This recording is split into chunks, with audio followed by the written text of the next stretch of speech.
नमस्कार, आप live cities देख रहे हैं। मैं हूं जय शुक्ला। देखिए, बिहार में राज्यसभा की एक सीट पर होने जा रहे चुनाव को लेकर काफ़ी सक्रियता बढ़ गई है और काफ़ी समीकरण बनाने का भी खेल चल रहा है। कुछ दिन पहले या 1 से 2 दिन पहले ये खबर आ रही थी कि तेजस्वी यादव द्वारा चिराग पासवान की हाँ का इंतजार किया जा रहा है ताकि उनकी मां को, रीना पासवान को, प्रत्याशी के तौर पर बीजेपी के यानी एनडीए के खिलाफ खड़ा किया जा सके। इससे 2 निशाने सध जाते। लेकिन फिलहाल उसी से जुड़ी एक खबर और भी है और चिराग पासवान ने क्या तेजस्वी यादव की बात मान ली है? चिराग पासवान ने क्या तेजस्वी यादव के ऑफर को ठुकरा दिया है? इन सभी सवालों का जवाब हम आपको इस वीडियो में देने जा रहे हैं। राज्यसभा की एक सीट के 1000 किस्से बन चुके हैं। रामविलास पासवान के निधन से खाली हुई इस सीट पर एनडीए के उम्मीदवार के तौर पर सुशील कुमार मोदी तो तय हो चुके हैं, लेकिन महागठबंधन की तरफ से उम्मीदवार कौन होगा, इस पर अब भी संशय बरकरार है। हालांकि श्याम रजक की बात सूत्रों के हवाले से जरूर निकलकर सामने आ रही है। सदन में सत्ताधारी एनडीए से कुछ ही सीटें पीछे खड़ी महागठबंधन ने विधानसभा अध्यक्ष पद के चुनाव की तरह ही राज्यसभा की इस सीट के लिए हो रहे चुनाव पर भी अपनी ताल ठोक दी है। सरकार बनाते बनाते रह गए महागठबंधन ने ये पहले ही तय कर लिया है कि वो एक मजबूत विपक्ष की तरह नीतीश सरकार को हलकान करने में कहीं से पीछे नहीं हटेगी और राज्यसभा की एक सीट पर उम्मीदवार उतारने के उसके इस ऐलान से ये साफ हो चुका है।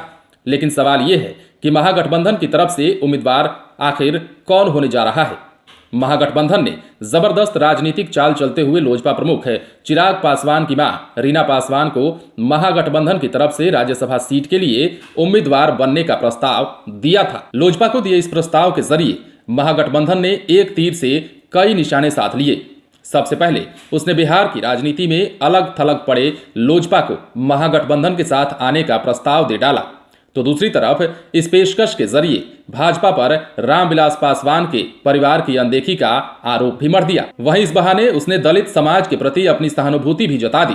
राजद के प्रवक्ता शक्ति सिंह यादव ने कहा है कि यदि रीना पासवान चुनाव मैदान में आती हैं तो राजद बिना शर्त उनका समर्थन करेगा।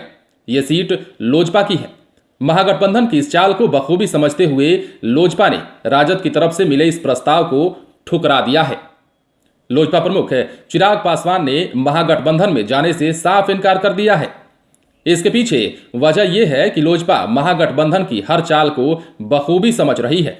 लोजपा ये नहीं चाहती है कि उसका इस्तेमाल भाजपा के खिलाफ किया जाए।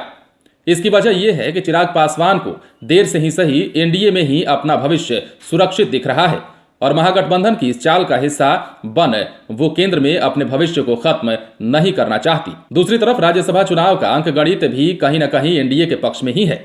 ऐसे में लोजपा किसी अनिश्चित लाभ के लिए भाजपा की दोस्ती को खोना नहीं चाहता। बीते दिनों बिहार विधानसभा में तेजस्वी यादव ने जब नीतीश कुमार पर निजी हमले किए तो एनडीए अलग होने के बावजूद उपेंद्र कुशवाहा ने जिस तरह से अपने सोशल मीडिया पर तेजस्वी यादव की निंदा की, उससे ये साफ हो गया कि उपेंद्र कुशवाहा एक बार फिर से नीतीश के साथ आने को तैयार है। और इसी सिलसिले में बात एक कदम और आगे तब बढ़ गई जब उपेंद्र कुशवाहा ने लवकुश समीकरण बनाने की संभावनाओं पर बोलते हुए कहा कि राजनीतिक संभावनाओं का खेल है।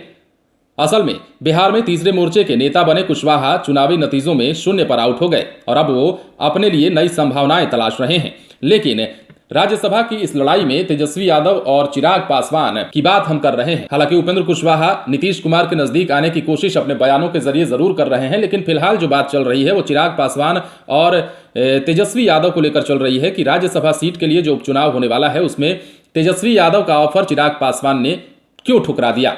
हालांकि पहले ये बात कही जा रही थी कि तेजस्वी यादव लगातार इस कोशिश में है कि महागठबंधन की ओर से चिराग पासवान की माता यानी कि रीना पासवान को ही उम्मीदवार बनाया जाए और इससे एक तीर से कई निशाने साधे जा रहे थे। लेकिन फिलहाल बड़ी खबर यही है कि चिराग पासवान ने तेजस्वी यादव के उस ऑफर को ठुकरा दिया है।